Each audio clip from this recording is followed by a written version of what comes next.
The snow had not stopped falling since dawn.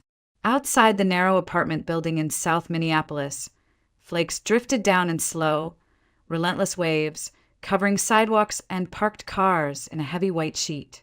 Inside one of the cramped units on the third floor, Grace Miller pulled her son's jacket tighter and tried to ignore the chill creeping in through the drafty windows.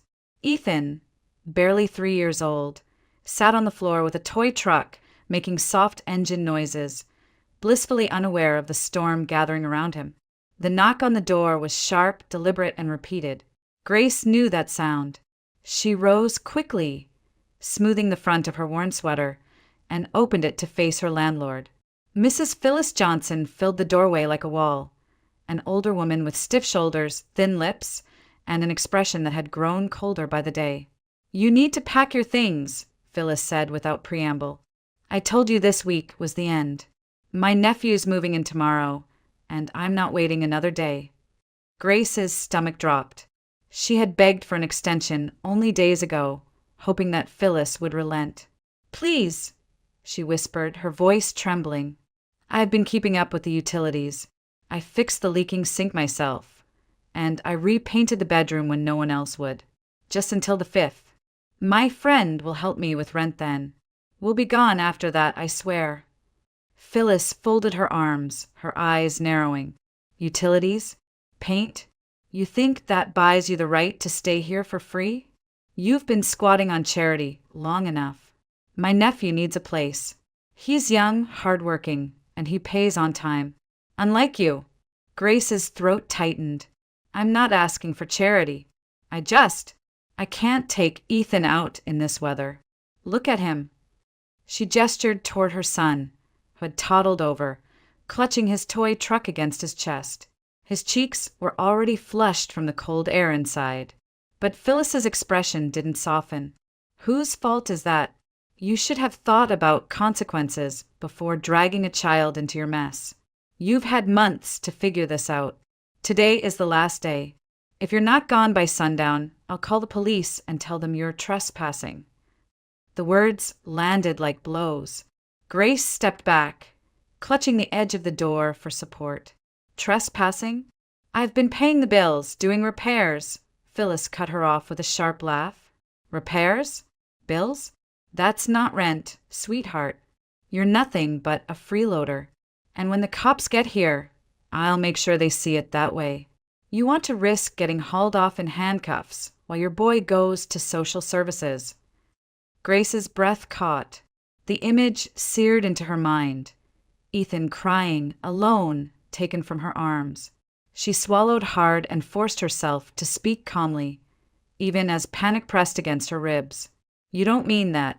Please, Mrs. Johnson, at least let us stay until morning. I'll have somewhere to go by then. I promise." But Phyllis was unmoved. "You've promised before. I'm done waiting. You've got 1 hour. After that, I'm calling 911. The door slammed shut, the sound reverberating through the tiny apartment. Grace stood frozen, her hand still on the knob, as Ethan tugged at her sleeve.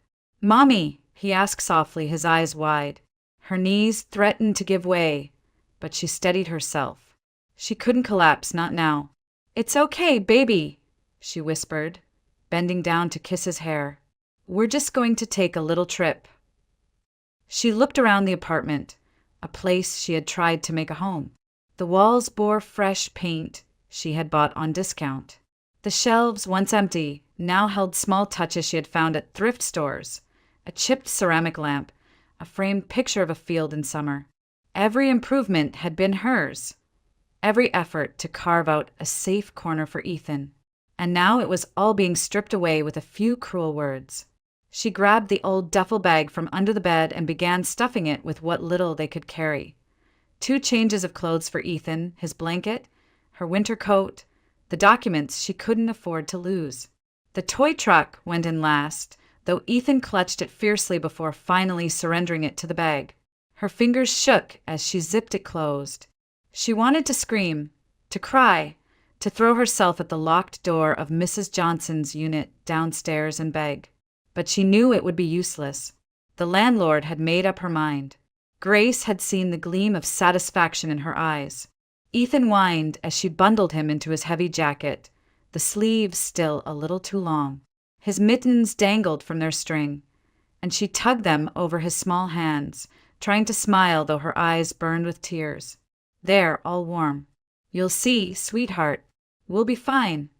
When she opened the door, a blast of icy air rushed in, cutting straight through her layers of clothing. Snow swirled in the corridor, blown in through the cracked stairwell window. Grace tightened her scarf, hoisted the duffel onto one shoulder, and lifted Ethan with her free arm. He buried his face against her neck, muffling a small sob. Step by step, they descended the narrow staircase. The smell of old paint and dust clung to the walls, mixed with the faint scent of someone cooking down the hall. None of the neighbors opened their doors. No one offered to help. Grace felt their silence pressing in like another wall of ice. At the front entrance, she paused. Beyond the glass, snow covered the street in blinding white. Cars moved slowly, their headlights hazy in the flurries. Her breath fogged the window as she pressed her forehead against it, just for a moment, letting despair wash over her. Then she straightened. She couldn't stop. Ethan needed her. She pushed open the heavy door and stepped out into the storm. The wind tore at her coat, stinging her face, but she held her son tighter and forced her boots through the snow. Behind her, the apartment building loomed dark and unwelcoming, its windows glowing faintly against the gray sky. Ahead stretched the endless streets of Minneapolis, blanketed in white, each flake a reminder of how alone they were. Grace took a deep breath and started walking, each step carrying her further from the only shelter she had known, into a night that promised nothing but cold and uncertainty. The snowstorm had thickened, swallowing the streetlights until they glowed like faint orbs floating in the blur of white. Grace pulled Ethan closer to her chest, the duffel bag dragging heavily against her shoulder. Each step sank into drifts that reached nearly to her knees. The cold air burned in her lungs, turning every breath into pain. But she kept moving because stopping meant danger. Ethan whimpered softly, his mittened hands clutching the collar of her coat. "Mommy, it's cold," he mumbled, his voice muffled against her scarf. "I know, sweetheart. Just hold on. We'll find somewhere warm," she whispered, though she had no idea where that would be. Her eyes scanned the street, but the shops were shuttered, and the few cars that passed were coated with snow, drivers intent only on getting home. No one slowed. No one noticed her. She tried to shield Ethan from the wind with her own body, turning so her back bore the brunt of the icy gusts. The boy's little face pressed against her neck, his breath hot and uneven, and Grace felt her heart twist. A mother should never have to carry her child through a storm like this. Her numb fingers fumbled in her coat pocket until they found her phone. The screen flickered weakly, the battery drained from the cold, but it still came to life. She scrolled through the contacts, her thumb trembling, until she landed on Hannah Lewis. Hannah was the only friend she had left in the city, a co-worker from a grocery store job she had held briefly. They weren't close enough to lean on each other for every crisis, but Grace had no choice. She pressed the call button. "Hannah, please pick up," she whispered into the night, her lips shaking. The ring tone cut through the howling wind. Once, twice. Finally, Hannah's voice came through, strained but clear. "Grace? Where are you? It's late." Grace's chest tightened with relief. "Hannah, I'm so sorry to call you like this. I need help. My landlord kicked us out. Ethan and I are on the street, and I don't have anywhere to go." A pause. Then Hannah's voice lowered. "Oh God, Grace, I told you I'd send the money, but my paycheck doesn't come until tomorrow. Can you make it until then? Stay with a friend, maybe a shelter?" Grace bit down hard on her lip. Her teeth tasted of iron. "There's no one else. Shelters are full. I already tried last week. Please, Hannah. Anything. Just tonight." Another pause. Hannah sounded guilty, almost whispering. "I'll wire the money. first thing in the morning, I swear. Please, Grace, hold on until then. Just keep Ethan warm." The line went silent after a few words of reassurance, and the call ended. Grace stared at the screen, the frost creeping along its edges. Her friend meant well, but words couldn't fight off the snow pressing down on them now. She shoved the phone back into her pocket, her hand shaking so violently she nearly dropped it. But fate was crueler than even that. The duffel slipped from her shoulder, and as she bent down to adjust it, the phone tumbled from her grasp. It hit the ice-slick street with a crack. For a heartbeat, she thought it might be fine. But then headlights flared in the storm. A car rolled past, slow but unstoppable, and the tire crushed the small device with a sickening crunch. "No." Grace gasped, stumbling forward. She grabbed the shattered remains, the screen already black, glass spider-webbed with cracks. She pressed the buttons desperately, willing it back to life. Nothing. Her breath came out in ragged bursts, fogging in the air as panic swelled inside her. That phone had been her only lifeline, the only way to reach Hannah, to call for help, to know she wasn't alone in this frozen city.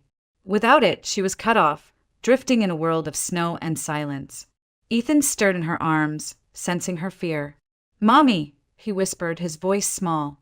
She forced herself to smile, though tears blurred her vision. "It's okay, baby. Just a little accident. We'll be fine." But the words rang hollow, brittle as the ice beneath her boots. She pressed him closer, burying her face in his hat, inhaling the warm, familiar scent of her child. The tears she had held back spilled freely now, mingling with the snowflakes on her cheeks. Her shoulders shook as sobs tore through her chest. Ethan lifted his head, his eyes wide and confused. "Don't cry, Mommy." He reached out with a mitten, clumsily brushing at her wet face. The gesture broke her heart. She should be comforting him, not the other way around. She should be the strong one, the protector. Instead, here she was, standing in the middle of a storm with nothing left. Not shelter, not money, not even a phone. Just her son's small hand against her cheek, reminding her what little she still had to fight for.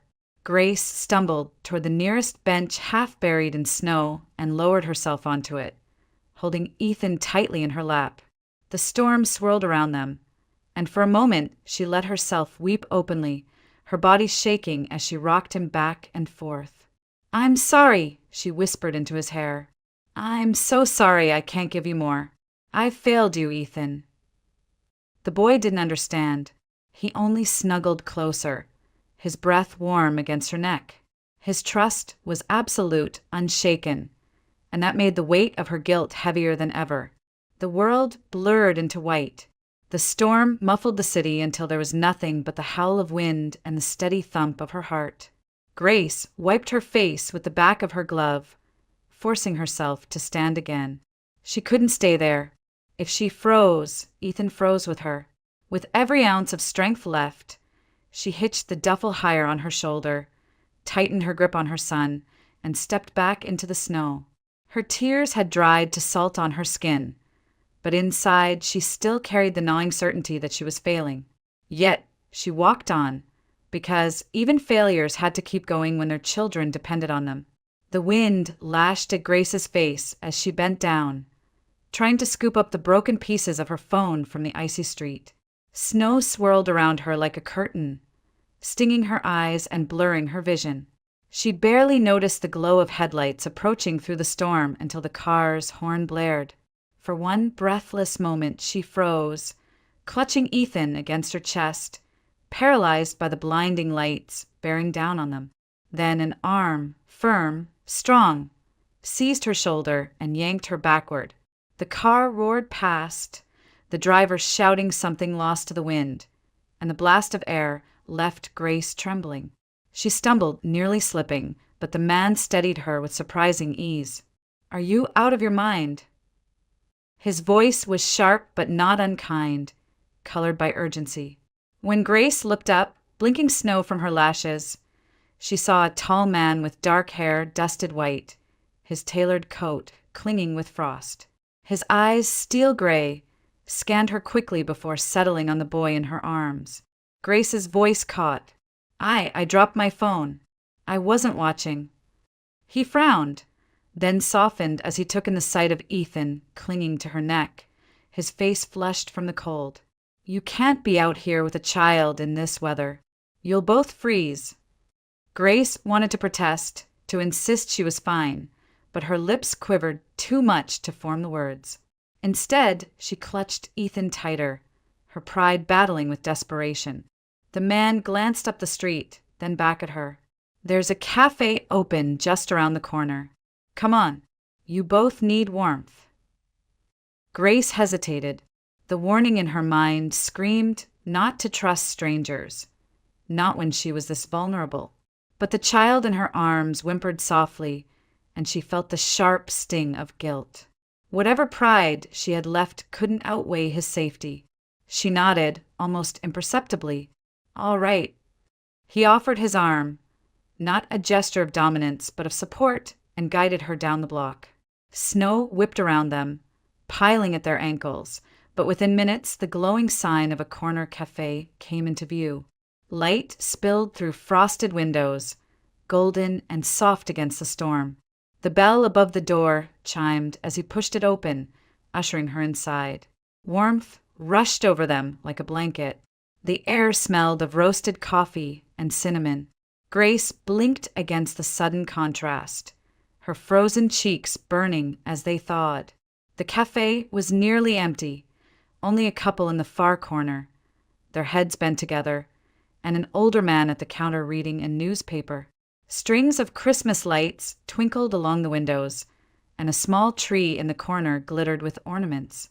The stranger led her to a booth near the heater. "Sit," he said firmly. Grace lowered Ethan onto the cushioned seat. The boy immediately pressed his hands against the warm surface, sighing with relief. She sat beside him, still clutching the duffel bag like a lifeline. The man shrugged off his snow-covered coat and approached the counter. Grace watched warily as he exchanged a few words with the barista. Within minutes, he returned with 2 steaming mugs and a small cup of cocoa topped with whipped cream. He set the cocoa in front of Ethan with a careful smile. "For him." Ethan's eyes widened. He looked to his mother for permission. Grace hesitated, then nodded. The boy wrapped both hands around the warm cup, giggling softly as the whipped cream touched his lip. The man slid one of the mugs toward Grace. "You need this more than I do." She stared at the coffee, then at him. Her fingers trembled as she wrapped them around the mug. The heat seeped into her skin, thawing the ache. She inhaled the rich scent, but her suspicion lingered. "Why are you doing this?" He met her gaze steadily, because no one should be left outside in a storm, especially not with a child. His tone was even, not pitying, just matter of fact. Still, Grace lowered her eyes, embarrassed. "We don't have money. I can't pay you back." He leaned back slightly, folding his hands on the table. "I didn't ask for payment. Call it decency, if that still means anything these days." The words stung, not because they were harsh, but because they reminded her how rare such decency felt. Grace swallowed hard, unsure what to say. She sipped from the cup, the heat flooding down her throat, and for the first time that day, she felt something close to comfort. The man watched her for a moment before offering a hand across the table. "Alexander Harrington, but most people call me Alex." She hesitated before shaking it, her grip tentative. Grace Miller, and this is Ethan." Alex nodded toward the boy, who was happily smearing whipped cream on his mitten. "He looks like a strong kid." Grace smiled, faintly despite herself. "He doesn't complain much, even when things are hard." Their eyes met, and for a moment the cafe fell away. The storm, the cold, the despair outside, all forgotten. The glow of the Christmas lights reflected in the window, casting a soft shimmer over the table. Ethan's giggle echoed faintly as he tapped his spoon against the mug. It was a fragile moment of peace, one Grace hadn't felt in months. Still, she couldn't shake the gnawing caution. "Thank you for helping us. but will only stay long enough for him to finish. I don't want to be a burden. Alex's lips curved into a faint smile. Some burdens are lighter than you think. He didn't press further, only sat back and let the warmth of the cafe do its work. Outside, the snowstorm raged on, but within those walls, surrounded by twinkling lights and the sweet scent of cocoa, Grace and Ethan were safe, at least for a little while. The cafe closed just after midnight. Grace dreaded stepping back into the storm, but Alex insisted on calling a cab and riding with them. The city was still buried in snow, the streets nearly deserted, headlights casting eerie cones of light through the flurries. Grace sat stiffly in the back seat with Ethan asleep against her shoulder, the duffel bag wedged between her knees. When the cab stopped in front of a modest downtown hotel, she panicked. "I can't afford." Alex raised a hand, cutting her off. "Don't argue. You and your son need a warm bed tonight, not another hour in the cold." The words left no room for debate. Grace swallowed her pride and followed him into the lobby. The clerk recognized Alex immediately, his tone deferential. A credit card appeared in Alex's hand, the transaction swift, unquestioned. Within minutes, Grace was standing in a small but clean room with 2 double beds, the heater humming, the smell of fresh linens filling the air. Ethan stirred as she laid him down, curling instinctively beneath the blanket. Grace tucked him in, smoothing his hair, then turned to Alex, who lingered near the door. "You didn't have to do this," she whispered, her voice thick with conflicted gratitude. His gaze was steady. "Yes, I did. Sleep. We'll talk in the morning." And then he was gone, leaving her in a silence broken only by Ethan's gentle breathing. Morning light filtered through thin curtains, pale and cold. Grace stirred to the sound of Ethan humming to himself, playing with his toy truck on the bedspread. For the first time in weeks, she felt warmth that wasn't stolen or temporary. She allowed herself one deep breath before reality pressed in again. A knock startled her. She opened the door cautiously to find Alex, freshly shaven, his coat dusted with snow. In his hand was a small box. "You left this behind," he said casually, stepping inside. He opened the box and placed it on the dresser. Inside lay a brand new smartphone. Grace's breath caught. "Alex, I can't accept this. You don't have a choice. You need a phone. For emergencies, for your son. Take it." Her hands hovered over the box, trembling. "I don't know how to repay you." He studied her for a moment. "Maybe you can." Something in his tone unsettled her. "What do you mean?" Alex sat on the edge of the opposite bed, his expression unreadable. "My grandfather is ill.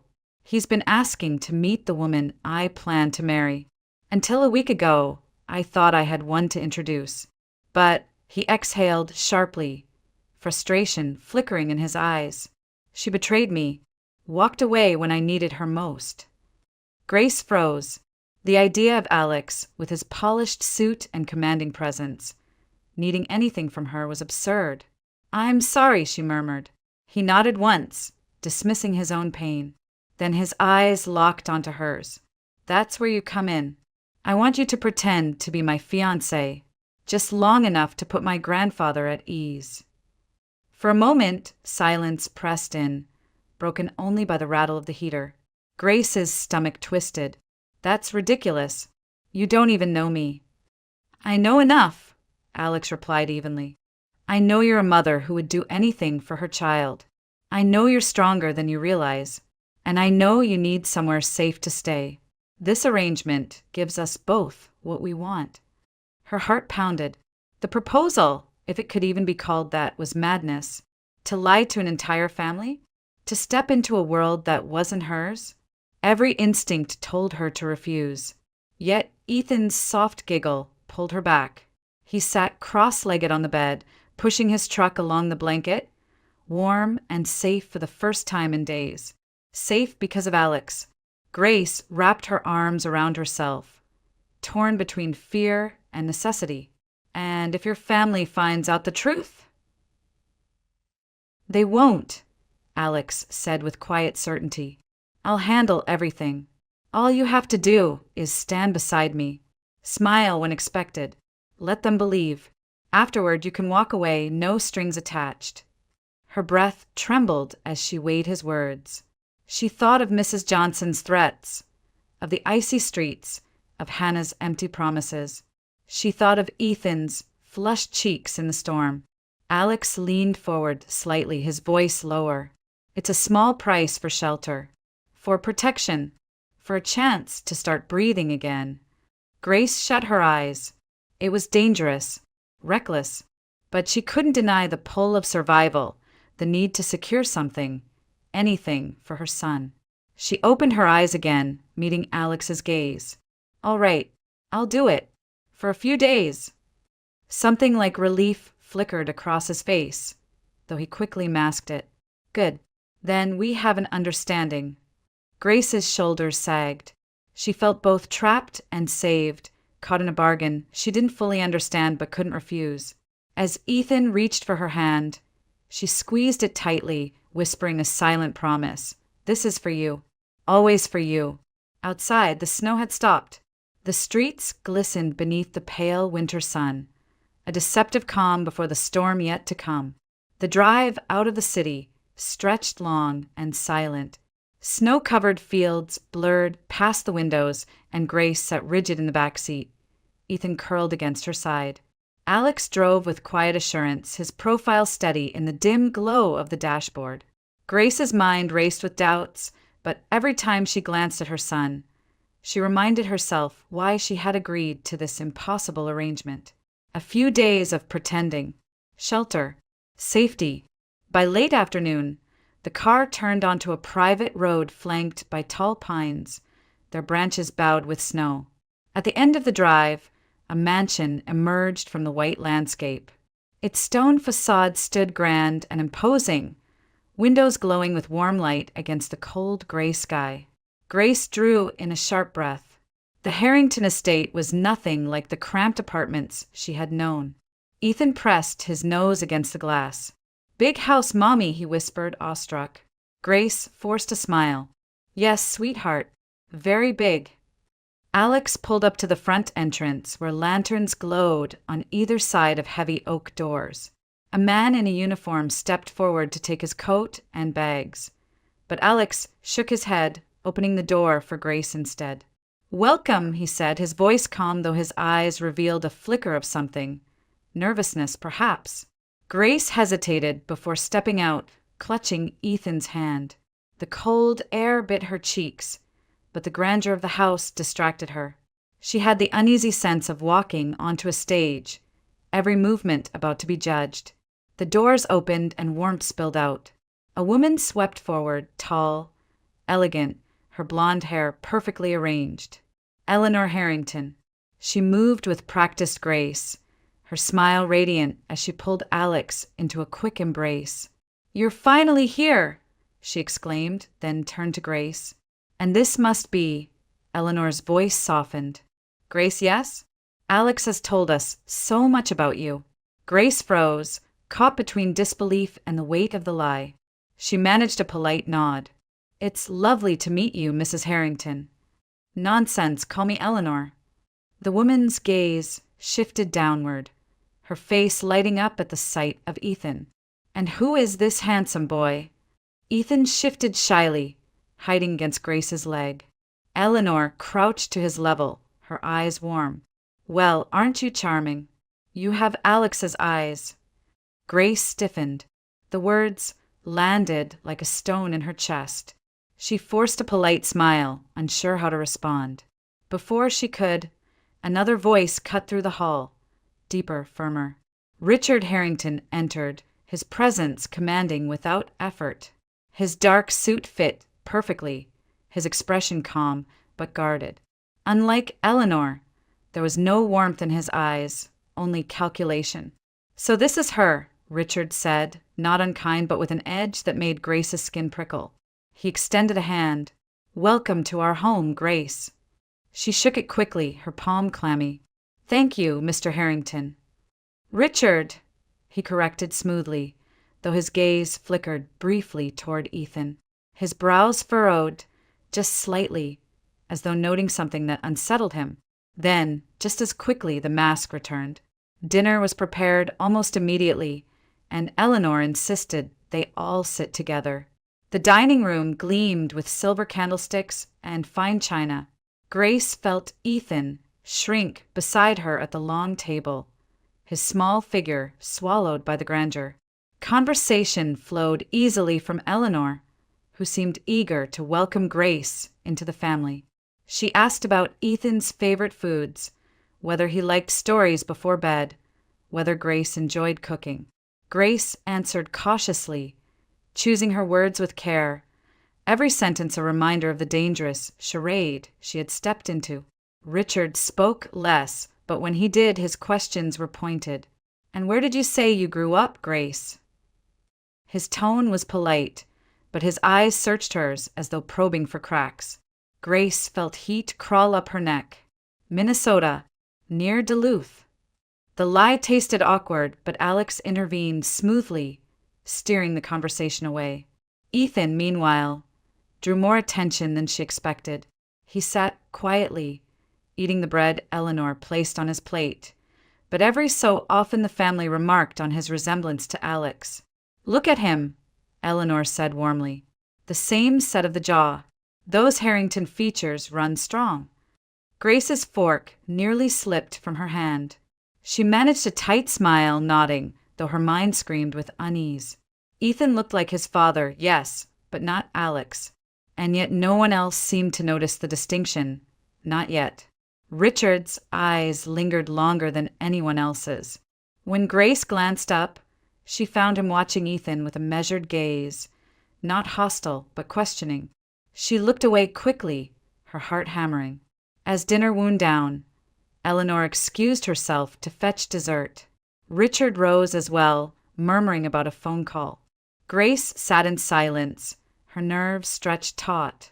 Alex reached across the table, his hand brushing hers briefly under the cover of the linen cloth. "You're doing fine," he murmured, his voice low enough for only her to hear. Grace forced a shallow breath, nodding. But she knew the truth. She might have convinced Eleanor, even charmed her, but Richard was different. His eyes held suspicion, a quiet calculation that made her stomach twist.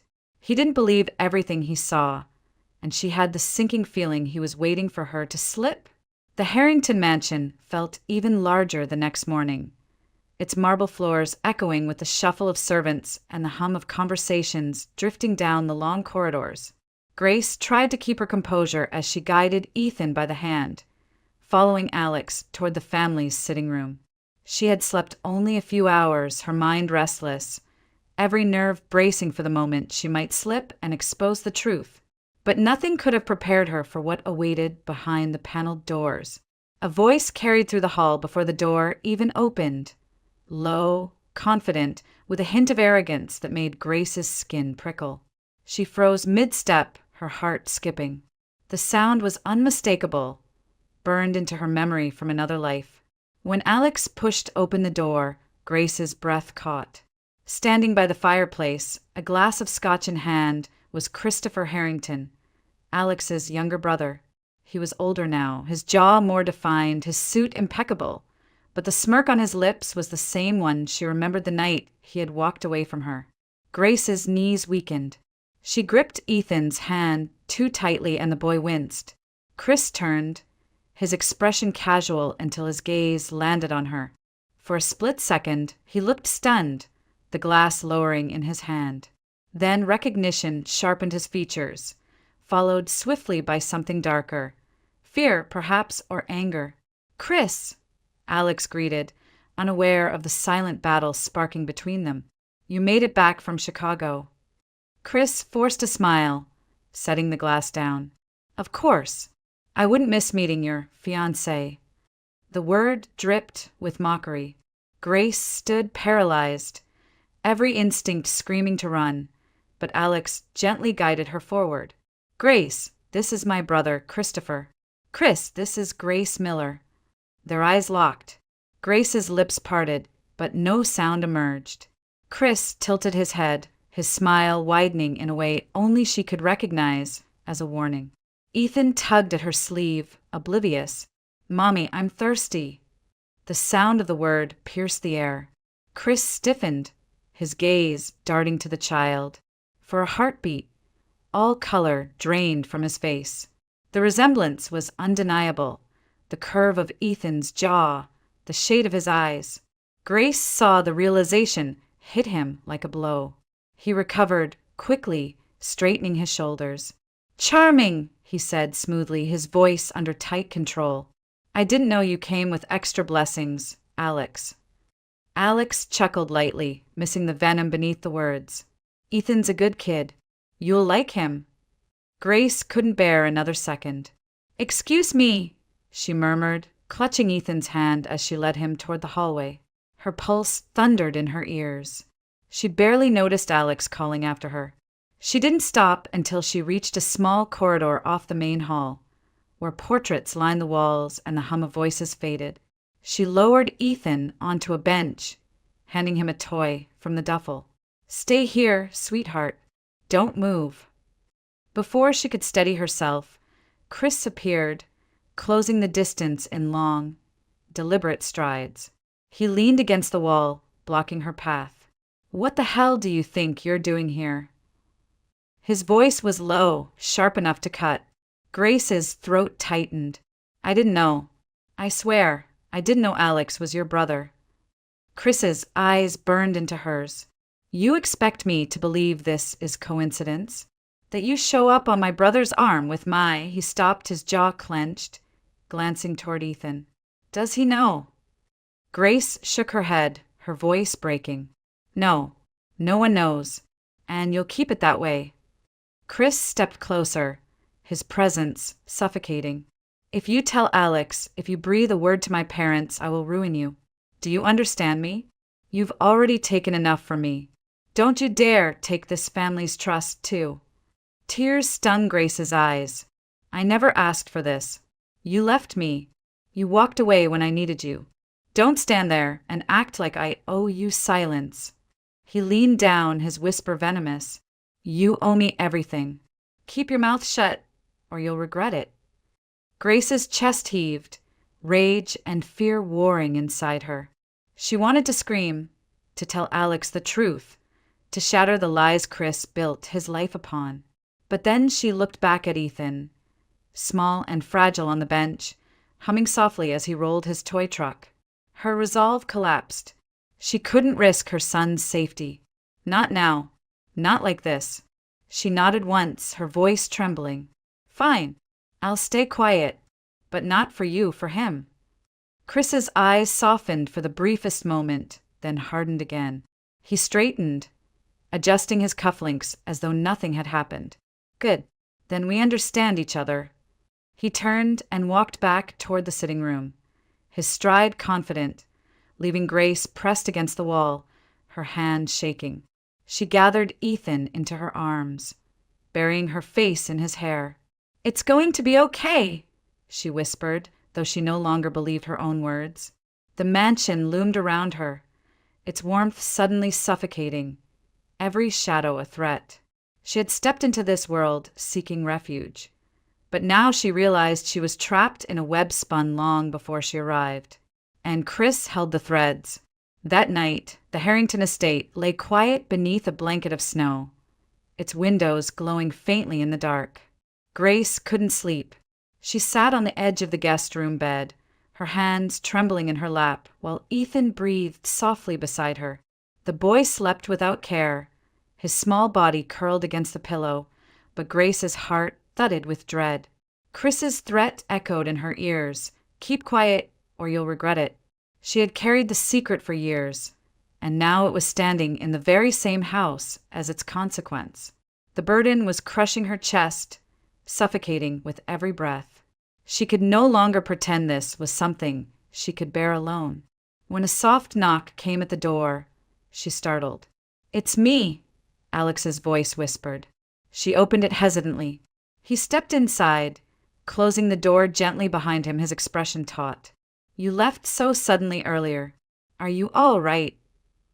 Grace shook her head, unable to hold his gaze. Her throat closed around the words she'd buried for too long. Alex stepped closer, his brow furrowed, his voice gentler this time. "Grace, talk to me. If something's wrong, I need to know." Her eyes filled with tears. She turned away, pressing her palms to her face, muffling a sob. "I can't do this anymore," she whispered. "Can't do what?" She drew a sharp breath, turned back and met his eyes. "Lie to you.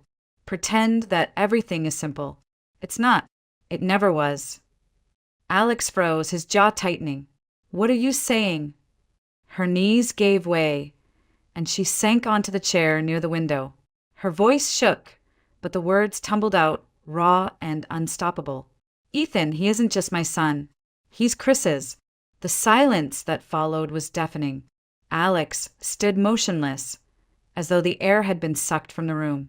His eyes flickered toward Ethan, then back to her, disbelief written across his face. "What?" he said hoarsely. Grace's tears spilled freely now. "Years ago, before Alex, before all this, Chris and we were together, briefly. He left me when I needed him most. He never knew Alex. He never cared enough to ask. I raised Ethan alone." Alex staggered back a step, running a hand through his hair as though trying to piece the world together again. "My brother!" The words broke off, strangled. Grace wanted to reach for him, but shame held her back. "I didn't come here to trick you. I didn't even know you were related until I saw him. I swear, I never would have agreed to this if I had known."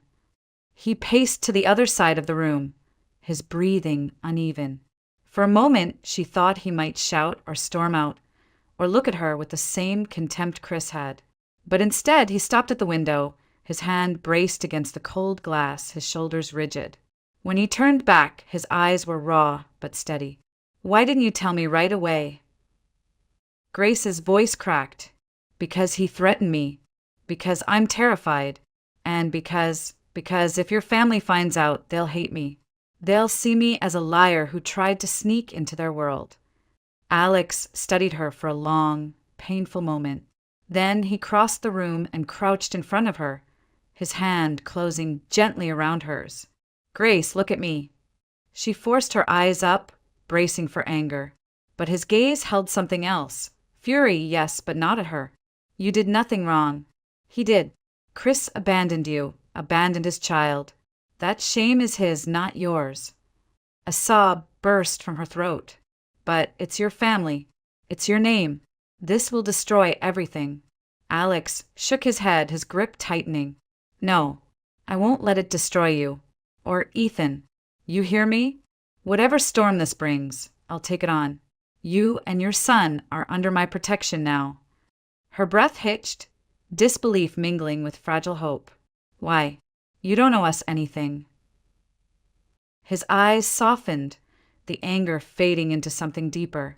"Maybe at first this was just about repaying a debt, about helping you through a storm. But somewhere along the way it became more. You matter to me, Grace. Ethan matters to me. This isn't pretend anymore." Her heart squeezed, overwhelmed by the sincerity in his voice. She had built walls around herself for so long, but in that moment a crack split open. Alex brushed a tear from her cheek with his thumb. "We'll keep this between us for now, but when the truth comes, we'll face it together. I promise you that." Grace leaned into his touch, her eyes closing briefly as a warmth spread through her chest, a fragile spark of trust she hadn't dared to feel in years. "Thank you," she whispered. Behind them, Ethan stirred in his sleep, murmuring softly before settling again. Grace glanced at him, then back at Alex, realizing for the first time in a long time that she wasn't entirely alone. The secret was still heavy, the storm still looming, but for this moment, in this quiet room, Grace felt the faint outline of something she thought she had lost forever. Hope. The following days in the Harrington mansion unfolded like scenes from a play in which Grace could never forget her lines. Meals were long, formal affairs, held in the grand dining room beneath a chandelier that glittered with crystal light. Every time she took her seat beside Alex, with Ethan at her side, Grace felt the eyes of the family on her, measuring her worth, dissecting every word. Eleanor, gracious as ever, filled the silence with warmth. "Ethan, darling," she cooed, passing him a plate of roasted chicken. "You have your uncle's appetite. Alex used to eat twice as much at your age." She laughed lightly, brushing off crumbs from her napkin. "And those eyes, Harrington eyes, if I've ever seen them." Grace's stomach nodded, though she forced a polite smile. The words were meant as compliments, but each one felt like a knife edge, pressing closer to the truth she carried. Richard was less easily charmed. He rarely spoke during meals, but when he did, his questions cut sharp. "Grace," he said one evening, his fork poised midair, "what did you say your parents did for a living?" She hesitated, her palms damp under the tablecloth. "They ran a small business. Nothing significant." Richard's gaze lingered, weighing her response, before he finally looked away. Grace exhaled, her relief short-lived. She could feel suspicion coiling in his stare, as though he sensed there was more to uncover. Ethan, oblivious to the undercurrents, laughed at something Alex whispered to him, his small hands clutching his spoon. For a moment, the boy's joy pierced through the heaviness, and Grace clung to it desperately. It was on the third evening that the balance shifted. The heavy front doors opened with a gust of cold air, and the sound of a cane tapping against the marble floor echoed down the hall. "Father," Richard said, rising from his chair. Edward Harrington Sr. entered the room, a tall man despite his years, his silver hair combed neatly back, his eyes sharp and commanding even at his age, swept over the table before landing on Grace and Ethan. "So," he said slowly, his voice deep with authority, "this is the family I've heard so much about." Eleanor hurried forward, beaming. "Yes, Father. This is Grace, Alex's fiancée. And this," she turned toward the child, "is little Ethan." The old man's stern expression softened as he looked at the boy. He crouched, surprisingly agile, and extended a hand. Ethan, after a moment's hesitation, placed his small hand in his. Edward smiled, a rare and genuine curve of his lips. Strong grip, just like a Harrington should have. He glanced up, his gaze locking briefly with Grace's before returning to Ethan. "Tell me, do you like stories, boy?" Ethan nodded eagerly. "Yes, sir. Then tonight I'll tell you one, about when I was your uncle's age." Edward chuckled, standing tall again, his cane tapping against the floor as he moved to his seat. The atmosphere shifted. Eleanor glowed with delight at her father's approval, while Richard remained inscrutable, though a muscle in his jaw twitched. Grace exhaled quietly, grateful that, for now, the child was adored rather than questioned. But relief was fleeting. Every meal thereafter felt heavier, each glance sharper. Eleanor's kindness wrapped Grace in warmth, but Richard's cold suspicion gnawed at her nerves. And Chris, always Chris, hovered at the edge of every moment, his smirk like a shadow she couldn't escape. Late one night, after the house had grown quiet, Grace slipped into the hall to fetch water. The mansion was dark, lit only by the faint glow of sconces along the walls.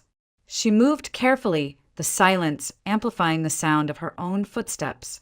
"Out of place, aren't you?" The voice came from the shadows. She startled, nearly dropping the glass in her hand. Chris stepped out of the darkness, his tie loosened, his eyes glinting with cruel amusement. "What do you want?" she whispered harshly, glancing down the hall to ensure no one else was near. He leaned close, his breath tinged with liquor. "To remind you that silence is your only option. One wrong word, Grace, and this whole fantasy crumbles. Alex will see you for the liar you are. My parents will despise you. And that boy of yours," his eyes flicked toward the guest wing where Ethan slept, "he'll lose everything." Again, Grace's chest constricted. "Don't talk about him." Chris smirked. "Then don't give me reason to." He straightened, adjusting his cufflinks as though nothing had passed between them, and disappeared back into the shadows, leaving Grace trembling in the hallway, her glass of water untouched. She pressed her back against the wall, forcing herself to breathe. The mansion, with all its grandeur, felt more like a gilded cage by the day. Every kindness from Eleanor, every approving glance from Edward Sr., every suspicious look from Richard, it was all suffocating. And behind it all, Chris's presence lingered, a constant reminder that her secret was no longer hers alone. Dinner that evening began like all the others, polished silver, fine china, and a table set with formality that pressed against Grace's chest like a weight. Eleanor chatted warmly. Richard sat in quiet scrutiny. Edward Sr. listened with a patient gaze, and Chris smirked from across the table as if holding a secret no one else could see. Grace had endured nights of this tension. Every compliment about Ethan's resemblance, every probing glance from Richard, every cruel whisper from Chris in the shadows. Tonight, the walls felt too close, her lungs too tight. She caught Ethan's bright eyes, innocent and trusting, and knew she couldn't keep hiding. It began with Richard. He set his fork down, his gaze sharp. "Alex," he said evenly, "I've humored this charade long enough. Something doesn't add up. That boy, he doesn't just resemble you. He resembles," his eyes cut to Chris. The room stilled. Alex stiffened, Eleanor's smile faltered, and Chris leaned back in his chair, the smirk deepening. "Careful, father," he drawled. "You might insult our guest." Grace's pulse roared in her ears. Eleanor frowned, confused. "Richard, what are you saying?" Richard's hand tightened into a fist on the table. "I'm saying there's a truth being hidden here, and it involves our family name. Look at him." He gestured to Ethan, who shrank in his chair, clutching his spoon. "Anyone with eyes can see it." Eleanor gasped, pressing a hand to her mouth. Her gaze flickered between Chris, Ethan, and Grace. No, that can't be." Chris chuckled bitterly. "You really think she landed in Alex's lap by coincidence? Come on." She knew exactly what she was doing. Grace's breath hitched. "Stop it," she whispered. Chris's eyes gleamed with triumph. "Tell them, Grace. Or should I?" The words broke something inside her. For too long she had carried the shame alone, let fear guide her silence. Now Ethan sat trembling under their stares, confused and frightened, and she knew the cost of silence was too high. She pushed back her chair, rising on shaky legs. "Enough." Her voice cracked, but grew stronger. "You want the truth? Fine. Ethan is Chris's son." The room erupted. Eleanor's hand flew to her chest, her face crumpling with grief. Richard surged to his feet, his voice thunderous. "Christopher." Edward Sr., usually so composed, looked stricken. His eyes, sharp even in age, dimmed with profound disappointment. "You," he said, his voice breaking. "My own grandson, who I trusted, who I thought had honor." Chris's smirk faltered, but he masked it with arrogance.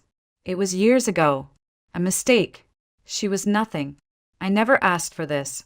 Grace's eyes burned. "Nothing? I was carrying your child while you walked away, while you left me to fend for myself. Don't you dare call him a mistake."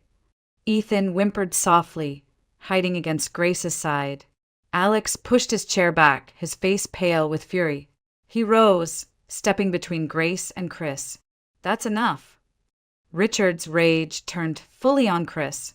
"You've shamed this family, lied to us all, and worse, you abandoned your own flesh and blood." Eleanor sobbed quietly, covering her face with trembling hands. "How could you, Chris? How could you?" Chris's mask slipped. His eyes darted, searching for escape, but Alex stood firm, his voice cold. "You think you can keep running from your failures? Not this time. The truth is out, and everyone sees you for what you are, a coward." Chris sneered, but the weight of the family's stares pinned him in place. Edward Sr. struck the floor with his cane, the sharp sound cutting through the chaos. "Enough! Christopher, you have disgraced us. This woman, this child, they are part of this family whether you like it or not." And you have no place at this table until you learn responsibility." Chris opened his mouth, then closed it, his face twisting. Without another word, he shoved back his chair and stormed from the room, the echo of his footsteps fading down the hall. Silence hung heavy in his absence. Grace stood trembling. Ethan clutched to her, expecting judgment to turn on her next. Instead, Alex's voice broke the quiet, steady and resolute. "You will not blame Grace. She protected Ethan the only way she knew how. The fault lies with Chris, not her, not the boy." Richard's jaw clenched, but he did not speak. Eleanor lowered her hands, tears streaking her cheeks as she looked at Ethan with new eyes. Not suspicion, but sorrow. Edward Sr. straightened slowly, his face grave. "Grace," he said, his tone heavy but not unkind, "you've carried a burden alone for too long. That ends now. As long as you are under my roof, no harm will come to you or the child. That is my word." Grace's vision blurred with tears. She clutched Ethan closer, her body shaking with both relief and fear. Alex stepped to her side, his hand brushing her arm in silent reassurance. "This isn't about appearances anymore," Alex said firmly, his gaze sweeping over his parents. "It's about doing what's right. Grace and Ethan stay with me." The declaration left no room for argument. For the first time, Grace saw Alex not just as her rescuer, but as her shield. His loyalty was no longer an act for his grandfather's sake. It was real, fierce, and unshakable. Grace met his eyes, her breath catching at the depth she saw there. In that moment, amid the wreckage of secrets laid bare, something new took root. Fragile, uncertain, but real. She had spoken the truth at last, and though the storm had shattered the fragile peace of the Harrington home, she was no longer alone in facing its aftermath. The days following the storm of revelation were unlike anything the Harrington family had endured. Silence lingered in the mansion's halls, broken only by the echo of footsteps or the whisper of servants moving discreetly. Christopher's absence was palpable. His chair at the dining table remained empty. His voice no longer tainted the air with smugness. The man who once walked with arrogance now carried only disgrace. The decision came swiftly. Richard, usually deliberate, announced it with steel in his voice. "Christopher is cut off. From the trust, from the estate, from any inheritance. Until he proves he can act with honor. He is no son of mine." Eleanor had wept, but even she did not argue. Her tears were not for the punishment, but for the shame Chris had brought upon them. Edward Sr. had sat with his cane in hand, his face etched in sorrow. "He chose his path," he murmured, his voice heavy. "And in doing so, he has lost more than money. He has lost the respect of his family." Grace listened, heart pounding. Ethan curled against her side. She expected to feel guilty, to feel like she had delivered the blow that destroyed a man standing in his own home. But instead, she felt something else, relief. At last, the truth was no longer her prison. For Ethan, the changes came quietly but profoundly. At the next family meal, Eleanor sat him beside her, spooning mashed potatoes onto his plate with a smile. "Eat, darling. You'll grow tall and strong like your Uncle Alex." She kissed the crown of his head as though he had always been hers to love. Richard, though slower to soften, began to include Ethan in small ways. He asked him about his toy truck, listened as the boy babbled, even offered a faint smile that startled Grace with its rarity. The greatest moment came when Edward Sr. called Ethan to him one snowy afternoon in the sitting room. The old man's eyes, sharp and wet, studied the boy before he lowered his cane and knelt slowly, his knees cracking. He opened his arms. "Come here, my great-grandson," he said, his voice trembling. Ethan hesitated, then rushed forward, colliding against the man's chest. Edward's arms wrapped around him with surprising strength. Tears glistened as they ran down the old man's face, his lips pressing to the child's hair. "At last," he whispered, "a true Harrington in my arms. Not by deception, not by appearances, but by blood."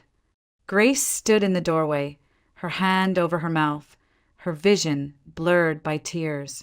For years she had feared Ethan would be seen as a mistake, as an unwanted secret. Now, in the embrace of his grandfather, she saw acceptance, unconditional and real. Later, as the fire crackled in the hearth, Alex found her standing by the window, watching snowflakes drift through the gray afternoon sky. He approached quietly, his presence warm behind her. "You did it," he said softly. She shook her head. "No, I told the truth. It nearly destroyed everything." Alex stepped closer, his hand brushing against hers. "It destroyed Chris. Not you. Not Ethan. You gave us a chance to build something real." Grace turned to him, searching his eyes. "But this started as a lie, a performance. How can we pretend to move forward when so much began in deception?" His lips curved faintly, though his eyes held no amusement, only depth. Because somewhere along the way, it stopped being a performance. "I don't want to pretend anymore, Grace. Not with you." Her breath caught. For weeks, she had told herself this was temporary, a fragile bargain born of desperation. But in his gaze, she saw sincerity, an anchor she hadn't dared hope for. "What are you saying?" she whispered. "I'm saying I want you to stay," Alex said firmly. "Not as an arrangement, not as a debt, but as my partner. Ethan already feels like my son, and you feel like the piece of me I didn't know I was missing." Tears stung her eyes, but this time they weren't born of fear. She let out a shaky laugh. "You don't even know what you're asking. I'm complicated, messy, broke." "Good," he replied, his thumb brushing a tear from her cheek. "So am I, just in different ways." Her laugh broke into a sob, and when Alex pulled her into his arms, she let herself melt against him, her walls crumbling. For the first time in years, she allowed herself to believe in something beyond survival. That night, after Ethan was tucked into bed, Grace stood by the window of the guest room, staring at the sprawling grounds dusted with snow. She thought of where she had been only weeks before, standing in the freezing streets with no home, no future, no hope. Now, the mansion that once felt like a gilded cage had become something different, a sanctuary. Chris had lost everything: his family's trust, his position, his dignity. But Grace had gained what she never thought possible: love, respect, and a place for her son to belong. The sweet revenge wasn't in watching Chris fall, it was in knowing she had risen. That Ethan would grow up not as a secret, but as a cherished part of a family that finally saw his worth. As she lay down that night, Alex's hand finding hers beneath the blanket, Grace closed her eyes with a peace she had never known. The storm had taken nearly everything from her, but it had also carried her to the one place she had always longed for: home. "Let's see how she gets back," Ethan laughed, slamming the car door hard enough to make the windows rattle. The sound echoed down the cobbled street like a punchline to a cruel joke. I was still mid-sentence, mid-breath, frozen on the sidewalk of a tiny French town I couldn't even pronounce. The rental car peeled away, tires skimming over ancient stones, leaving behind a faint cloud of dust, and the sound of male laughter that didn't belong in a place this picturesque. Pete, Josh Cullen, they all laughed with him. My husband's friends, men in their late 30s, wealthy, well-dressed, the kind who thought mockery was just harmless fun when aimed at someone like me. I didn't chase the car. I didn't scream. I couldn't. My body forgot how to move. I just stood there with my fingers curled around the strap of my purse, like I was bracing for impact that had already happened. A group of tourists walked past, slowing just long enough to glance at me. Some curious, some amused, one woman with a pitying smile. A waiter clearing a nearby cafe table paused, shaking his head slowly, as if he'd seen it before. I wasn't sure what looked worse: the disbelief on my face or the sheer loneliness radiating off my body like heat. For a moment, I tried to rationalize it. Maybe Ethan would circle the block and come back. Maybe it was a joke, an ugly, idiotic joke, and the others would talk him down. I pulled out my phone, hands trembling. I dialed. Voicemail. Dialed again. Straight to voicemail. Texted, "This isn't funny, Ethan. Where are you?" Delivered. No reply. I tried Pete. Blocked. Josh. Blocked. Colin. No ring. Just silence. A weight settled on my chest, sharp and suffocating. This wasn't a spontaneous act of immaturity. This was orchestrated. They planned this. They watched me beg Ethan not to order another bottle of wine at lunch. They rolled their eyes when I suggested we head back to the hotel. "She's always managing you, man," Pete had said with a smirk, pouring another round. And Ethan, drunk and grinning, had followed me out, angry that I'd embarrassed him in front of his friends. I remembered his last words before getting in the car. "Your purse has your passport, right? Then figure it out. You're so smart, Claire." Then the door slammed, and they were gone. A breeze picked up, carrying the faint scent of lavender and bread from somewhere nearby. It should have been beautiful. Instead, it felt like the air was turning against me. I turned slowly in place, trying to take in my surroundings. Ancient stone buildings with shuttered windows, flower boxes bursting with color, strangers enjoying their wine under striped awnings, speaking in a language I didn't understand. I might as well have been on the moon. My legs finally moved. I stepped off the curb and started walking, not sure where I was going. My throat burned, but I refused to cry. Not here. Not in front of these people. Not while Ethan and his friends were still probably laughing about the look on my face as they drove away. I checked my wallet. 85 euros in cash. No credit cards. Ethan had offered to carry them earlier when my bag was too full. "Let me help," he'd said, with that charming smile he wore like armor. Now he had them. Now he had everything. I had enough money for maybe a night in a cheap pension and a meal if I was careful. Then what? A child tugged on her mother's sleeve and pointed at me. "Maman, pourquoi elle pleure?" I wasn't crying. Not yet. But the crack was coming. I felt it building behind my ribs. Pressure I couldn't hold off much longer. He really left me. In a foreign country. For sport. And I wasn't even surprised. I wandered the narrow streets in a daze, my sandals clicking against the uneven stones, the echo bouncing off old walls that had probably stood longer than my marriage. The town, charming just hours ago, now felt hostile. Every doorway a fortress. Every glance a quiet judgment.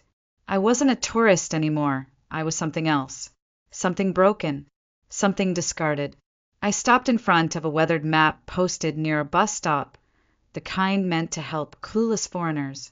All the names blurred together, French syllables I couldn't decipher in my current state. I pressed a trembling finger against the screen of my phone, searching for nearby hotels.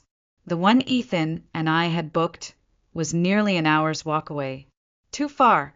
Too impossible. I searched again. A listing popped up for a budget pension just around the corner. I clutched my purse tighter and followed the directions like it was the only thing tethering me to earth. The pension was a crumbling building above a bakery, the scent of old flour and yeast leaking through the stairwell. The woman who answered the door spoke no English but read everything in my face. Fear, shame, desperation. She didn't ask questions, just handed me a key and showed me to a narrow room with a sink, a window facing a brick wall, and a single bed that sagged in the middle. I handed over most of my cash and mumbled, "Merci," even though I didn't feel thankful. Not yet.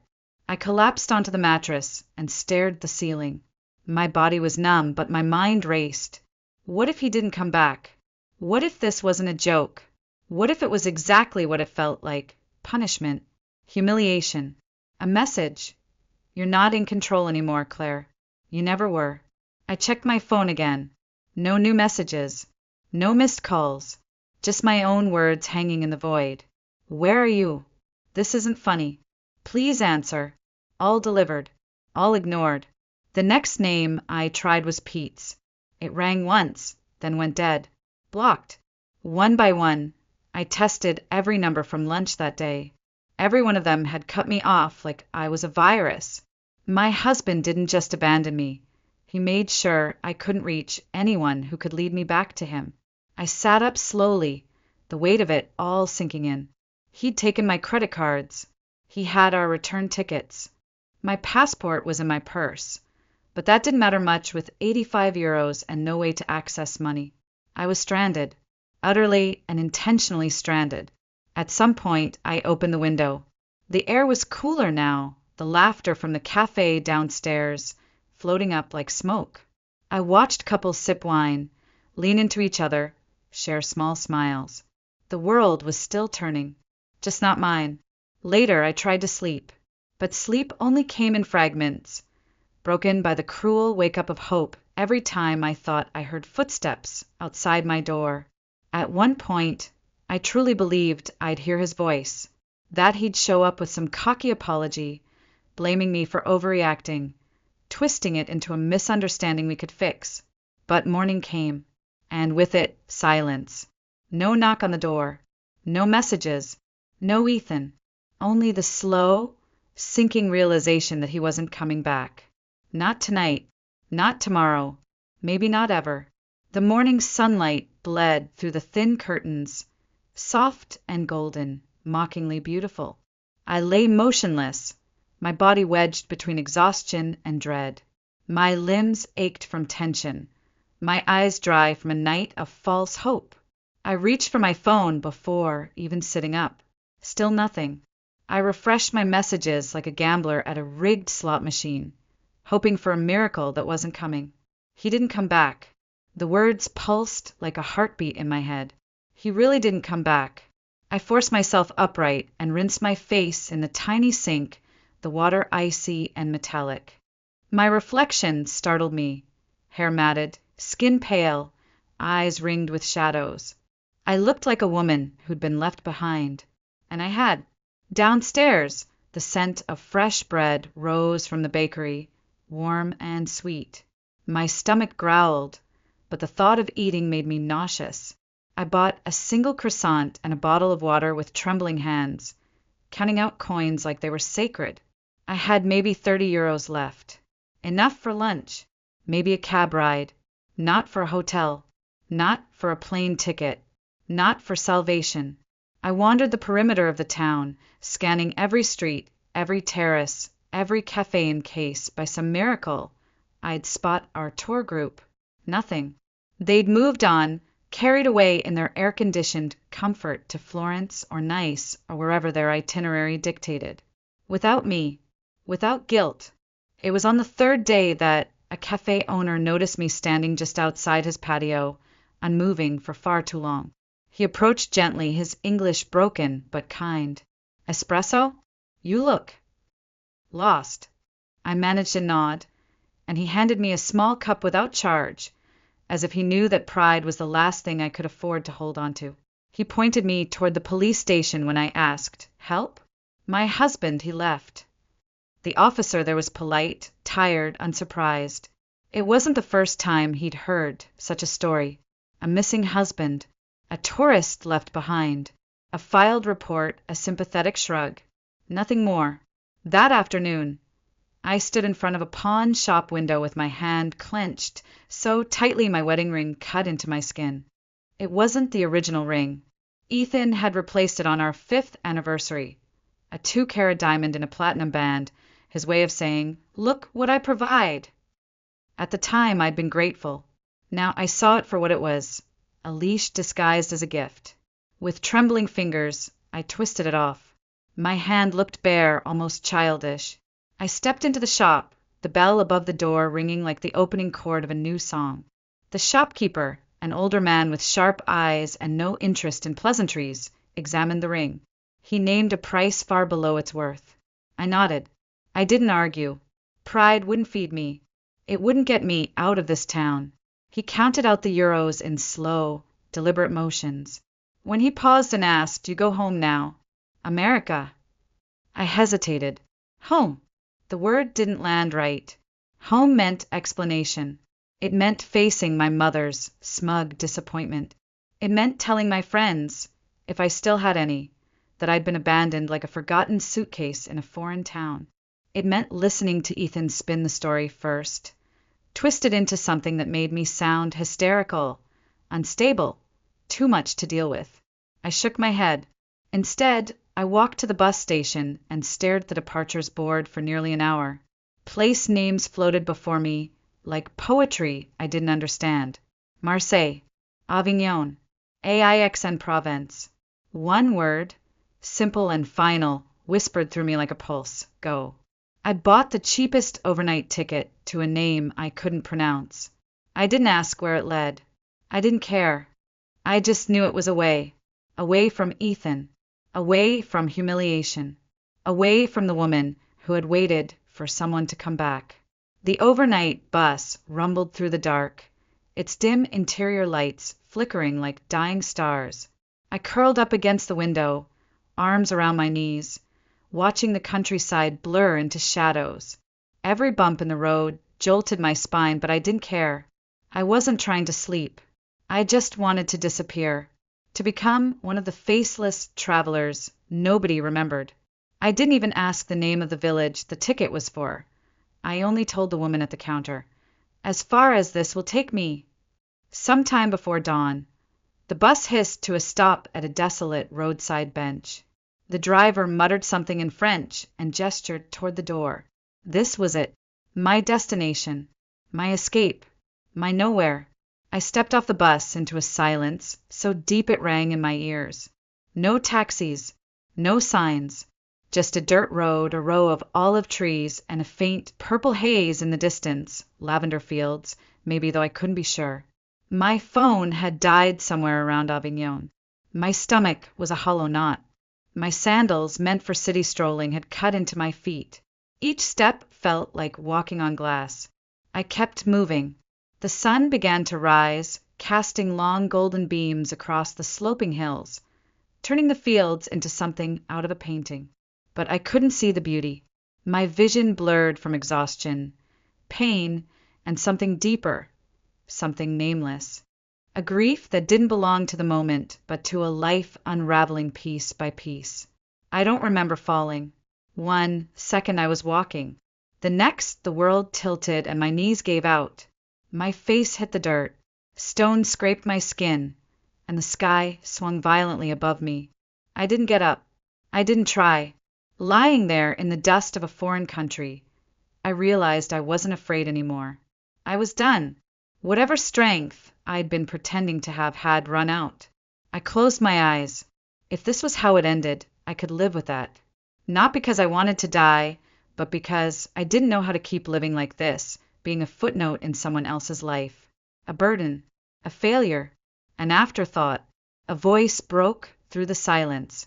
Foreign, urgent, feminine.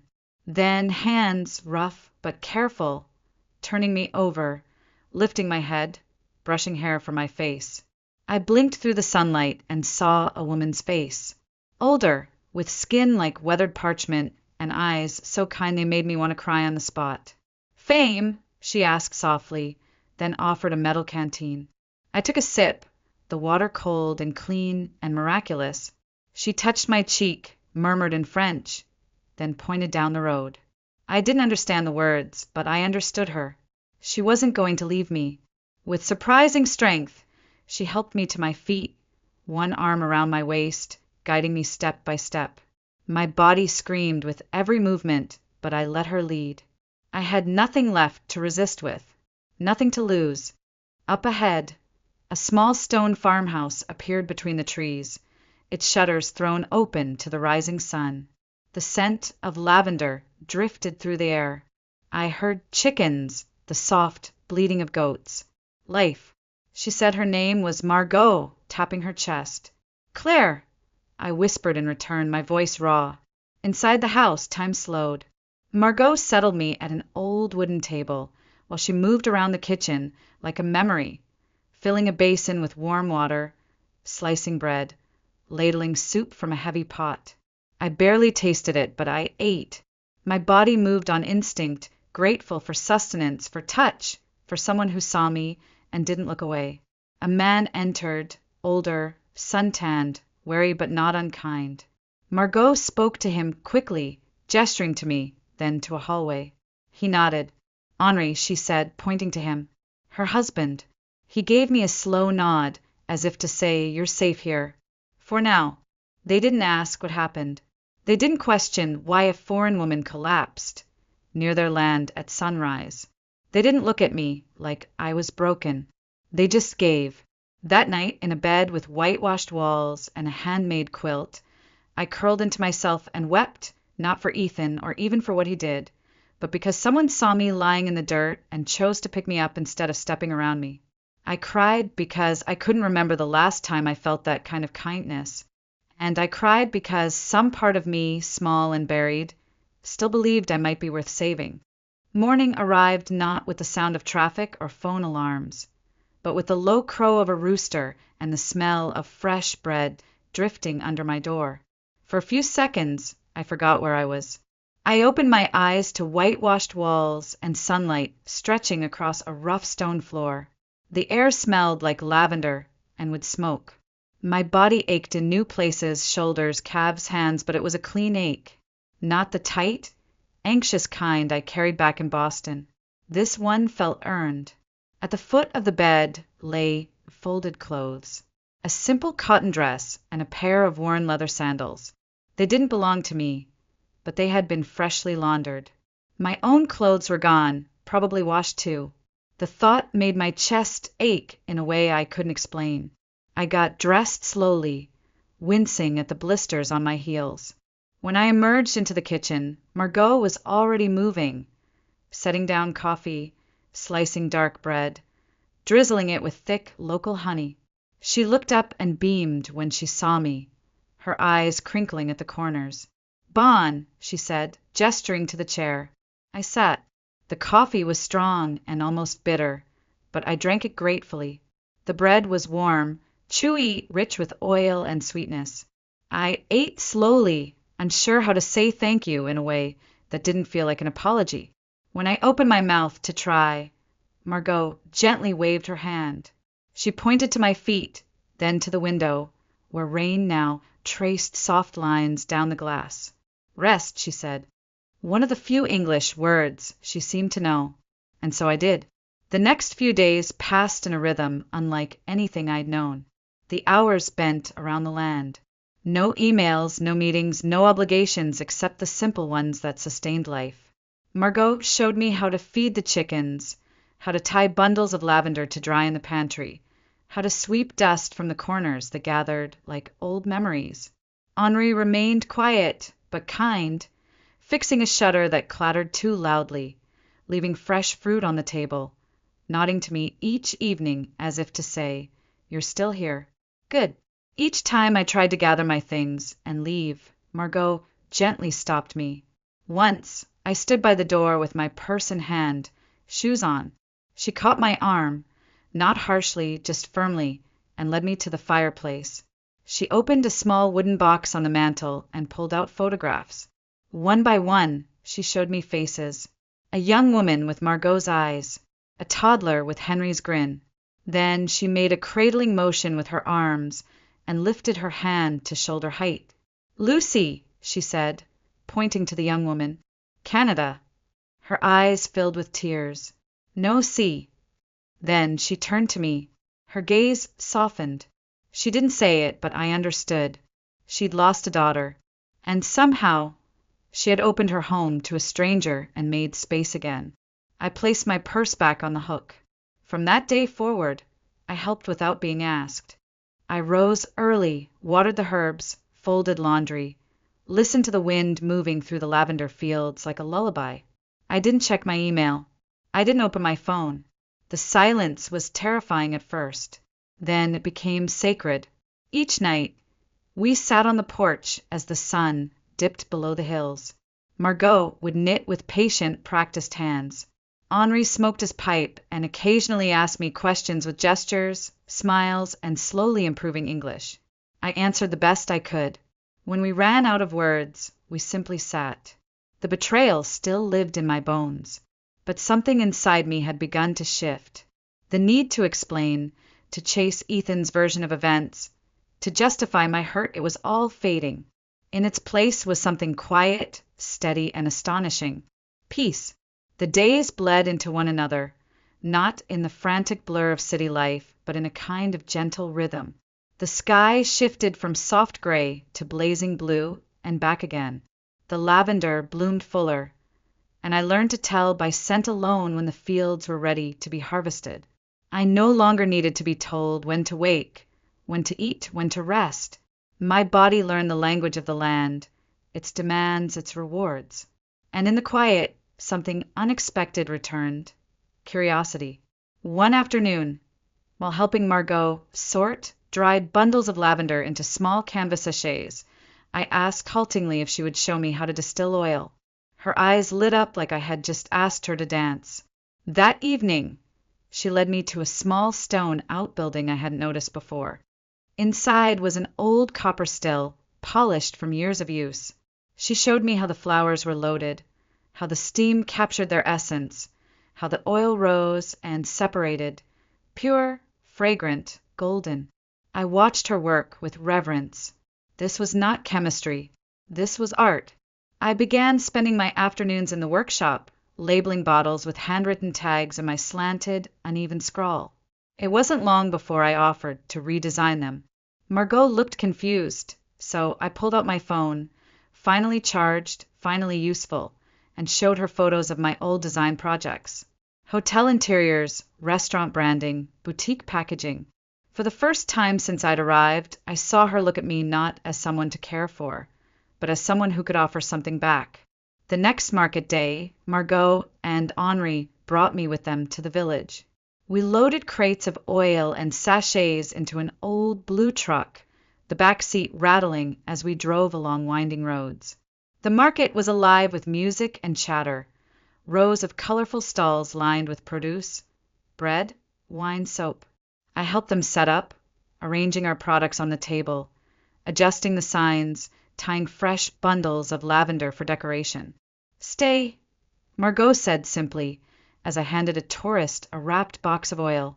I looked at her, confused. She gestured around the stand, then touched my chest, then hers. "You, me, work." I blinked. "You mean help? Like more?" She nodded firmly. Then Henri joined, placing a folded piece of paper in my hands. A crude but official-looking document written in both French and English. Partnership. They had drafted it together, with the help of a friend from town. Not a job offer. A stake in the business. I stared at the paper, emotions tightening my throat. I was still wearing borrowed clothes. I still flinched when a phone buzzed. I hadn't touched makeup or spoken to anyone from my old life in weeks. But here they were, two people who had taken me in off the road, offering me not just shelter, not just purpose, but ownership, belonging. "I don't know anything about farming," I said softly. "Learn," Henri replied. His accent was thick, but the word rang clear. Margot reached for my hand. "You already start." Tears sprang to my eyes before I could stop them, not because I was sad, but because for the first time in years, I didn't feel like I had to prove my worth. I didn't have to beg to be chosen. I was being invited to stay, not as a guest, not as a burden, but as someone valuable, someone home. I hadn't thought of Ethan in days. That realization came as I knelt in the workshop, sealing freshly poured vials of lavender oil and arranging them by scent profile, bright, grounding, soothing. The radio played something slow and melodic in French, and sunlight spilled in through the high window, warm on my shoulders. My hands moved with confidence. My handwriting on the labels had steadied. The table I once hesitated to touch was now my space, my task, my purpose. Then I turned on my phone. I hadn't touched it in over 2 weeks, except to take photos of the fields, the workshop, Margot's hands demonstrating a technique I wanted to remember. But that morning, something compelled me to check my old email. Just a flicker of curiosity. A window cracked toward the life I'd left behind. The inbox exploded. Hundreds of unread messages. Old friends, acquaintances, colleagues from a life that now felt like a dream. At first, it felt like I was reading someone else's mail. The concern in their words startled me. Are you okay? Where did you go? I heard what Ethan said. Please tell me it's not true. And then I saw it. Subject, I know where you are. From Ethan Bennett. My breath caught. My hand trembled as I tapped it open. Alexis! He never called me Claire anymore. Only Alexis, the name he preferred, the one he thought sounded more sophisticated. It's taken time and a private investigator, but I finally tracked you down. This has gone on long enough. I'm coming to bring you home and end this ridiculous tantrum. My flight lands in Marseille on Thursday. Be ready. Thursday. 3 days. My stomach clenched, not with fear, but with something colder. Anger. Disgust. And underneath it, the quiet thrum of resolve. I wasn't the woman he'd left behind anymore. And I wasn't going anywhere. I walked downstairs, the phone still in my hand, and found Margot at the kitchen table, going over accounts by the open window. She looked up, read my face immediately. Bad news from America, she asked softly. I nodded. Ethan. He's coming. Her expression hardened, just slightly. Margot didn't speak often about him. She didn't need to. Her silence had always been louder than any opinion. Without a word, she reached into the drawer beside her and pulled out a thick envelope. She slid it across the table. Was waiting for right moment, she said. Inside, the final, signed copy of the partnership agreement. My name, Margot's, Henry's. Not a promise, a contract. I wasn't helping anymore. I was a third owner. I had rights, responsibilities, a business. You choose what happens Thursday, she said, tapping the paper. Not him. I stared at the document. I should have felt overwhelmed. Instead, I felt solid, grounded. I belonged here, in this house, in this field, in this work. Ethan could try to come and take whatever he wanted, but he wouldn't find the version of me he remembered. The next morning, I contacted Caterine, the local lawyer who'd helped with the partnership. We drafted divorce papers, French and English, clear, firm, final. I printed them and folded them carefully into an envelope. I also replied to the email from my former mentor, the one who had recommended me for a remote design consultancy weeks ago. The offer was still open. I accepted. 1 foot back in the world I'd walked away from, but on my terms this time. Then I wrote short messages to the friends I'd left behind, not with apologies, but with clarity. I didn't need them to save me. I just wanted them to know I had saved myself. Thursday came. A blue sky stretched overhead. The scent of lavender clung to my skin. Henri and I were in the workshop testing a new batch of oil when we heard the sound of a rental car engine rumbling up the gravel path. Margot appeared in the doorway, wiping her hands on a cloth. He is here, she said simply. I stood up, removed my apron, and stepped outside. The car door slammed, the sound too sharp for the quiet morning. Ethan stood beside the sleek silver rental, designer sunglasses perched on his face, his shirt crisp and untouchable.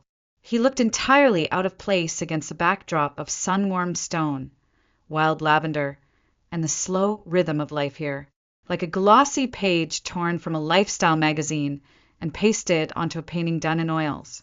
He hadn't seen me yet. For a brief second, I stood there in silence, letting the image burn into my memory.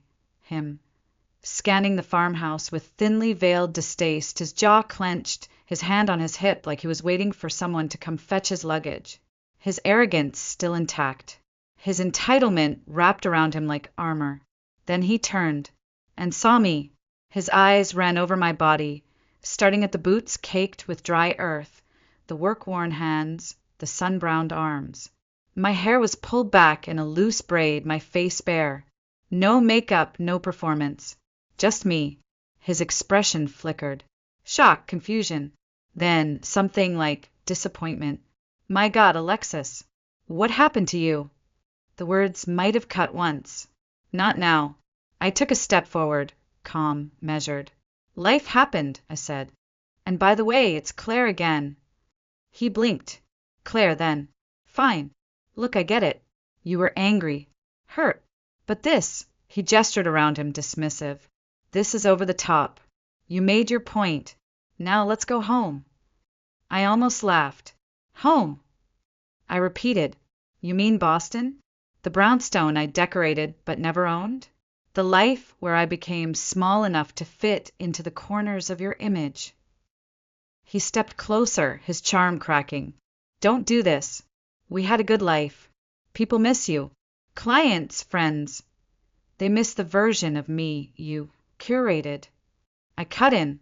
The Claire who smiled on cue, who planned dinners for your colleagues, who stopped talking about her career because you said it was just a hobby. His face tightened. It's not like that. It's exactly like that. Behind me, I heard the soft shuffle of Margot and Henri stepping out to the porch. They didn't understand the words, but they understood the moment.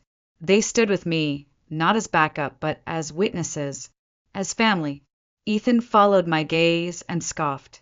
So this is it. These people. This farm.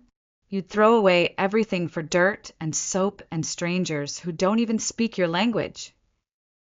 No, I said quietly. I'm choosing something better. I reached into my pocket and held out the envelope. He looked at it like it might bite him. What's this? Divorce papers. Drafted, translated, and ready to sign. His jaw worked.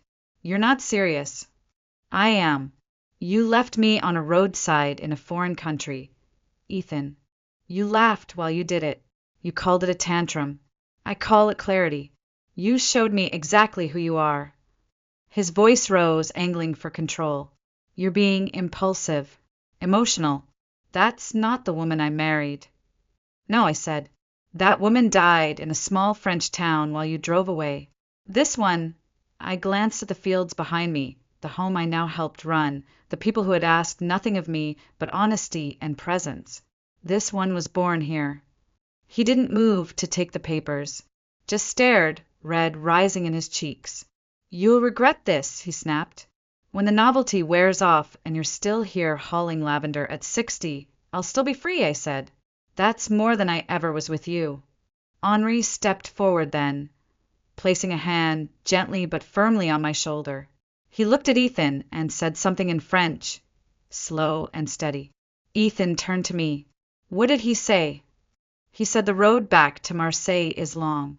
You should leave before it gets dark. For a moment, Ethan just stood there, his hands clenched, his mouth a hard line. Then, without a word, he turned and got into the car. The engine roared. The tires spun. And then he was gone. I let out a breath I didn't know I'd been holding. Margot stepped beside me, slipping her hand into mine. Behind us, the still warm kitchen waited. Lavender to sort, orders to prepare, dinner to cook. The man who once left me behind now had no place left to stand. And I had everything. The night after Ethan left, I stood in the lavender fields alone. The stars above Provence glowed like scattered embers. The air smelled of earth and oil, and a hint of smoke from the kitchen stove where Margot was still humming to herself. Crickets sang from the edges of the grove. Somewhere nearby, Henri was whistling as he fed the goats. Nothing about this moment was extraordinary, and yet it was everything. I wasn't waiting for someone to come home. I wasn't rehearsing apologies in my head. I wasn't shrinking myself to fit a man's silence. I was still and whole, and more myself than I had been in a decade. In Boston, I had lived in curated spaces, neutral palettes, designer furniture, the soft glow of staged perfection. And yet, somehow, I'd never felt like I belonged in any of them. Here, with calloused hands and sunburnt shoulders, standing barefoot in a field I helped harvest, I was home. The days that followed Ethan's departure unfolded like a second spring. I signed the final partnership paperwork with Margot and Henri beneath the grapevine trellis in our courtyard. We toasted with chilled wine and fresh cheese, and I laughed, truly laughed, as Henri held up the bottle of oil I had helped press and declared, "Claire's batch, best yet." Word spread at the market. People began asking for me by name. I redesigned our labels, launched a simple website with the help of a local teenager, and soon orders were arriving from tourists who had visited our stall and wanted to remember the scent of Provence. I woke early and worked late. I made mistakes. I ruined an entire batch of rosemary oil and nearly set the still on fire. But no one yelled. No one used my errors as proof that I wasn't enough. We cleaned it up, we fixed it, we moved on. It was revolutionary. One afternoon, Margot brought out a dusty photo album. She showed me pictures of Lucy, her daughter, in Canada. A wedding I wasn't invited to, she said with a small, sad smile. A baby I had never met. The distance hurt her more than she admitted. But when she looked at me, there was peace in her eyes. Not replacement, not fantasy, just connection. Family, she said simply, pointing between the two of us. And I nodded, tears stinging my eyes. I didn't return to the States. Not for court. Not for closure. My lawyer handled the paperwork. Ethan signed the divorce documents without protest, likely too embarrassed to tell anyone what really happened. My share of our assets arrived in a sterile bank transfer, cold and quiet. I used part of it to renovate the workshop and buy new equipment for the farm. I used the rest to start saving, not for escape, not for survival, but for the future. The consulting job for my former mentor blossomed into something real, freelance design work for eco-conscious brands, all done from my kitchen table here in the hills of southern France. I had one foot in the world I'd left, but this time it was on my terms. No husband watching the clock, no guilt, no permission needed. Sometimes tourists ask how I ended up here. I smile, pour them a sample of our lavender oil, and say, it's a long story, but it begins with getting left behind. Because that's the truth. Ethan didn't just abandon me.